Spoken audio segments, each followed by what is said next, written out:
Design is the posh word for thinking a lot about how stuff looks. A designed object is one whose makers worked long and hard to get it just right. Most of the world has sadly not been well designed. It's full of office towers, door handles, beds, lamps and plates that have been deeply unloved and were thrown together in a hurry by untalented people. When many people around the world lack the bare necessities, it can be tempting to say that good design can't really matter that much. But we're arguing that it does, desperately so, because of a weird quirk of our psychology. We feel like, and are in a sense, quite different people, depending on what's in front of our eyes. A dark, brooding sky brings out certain feelings, a bright blue one others. This kind of bedroom makes you feel one way, that one another.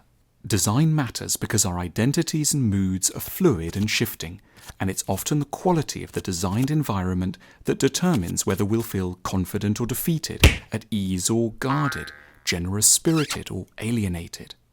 One of the great debates about how much design should matter took place in the 16th and 17th centuries in Europe between the Catholics and the Protestants. Broadly speaking, the Protestants didn't believe in spending much money on design. They put up simple, functional churches, painted them plain white inside with minimal fuss and bother. Nowadays, many Protestant churches continue to look extraordinarily cheap and basic. The intellectual thought here is that what really matters is certain ideas, and these enter your mind through your understanding, not through your senses.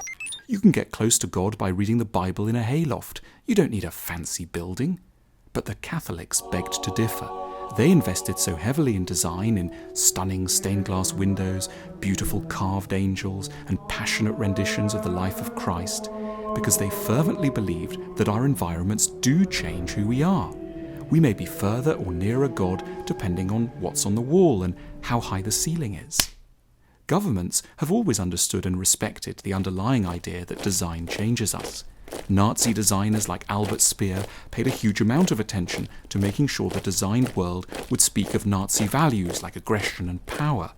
Just as modern German architects have tried to ensure that contemporary Berlin will project an image of democracy, peace and openness.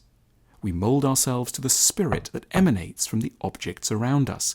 We become a little as they are. Even if we're not always able to say quite how objects make us feel, we all sense a spirit, better or worse, that emanates from a given set of objects.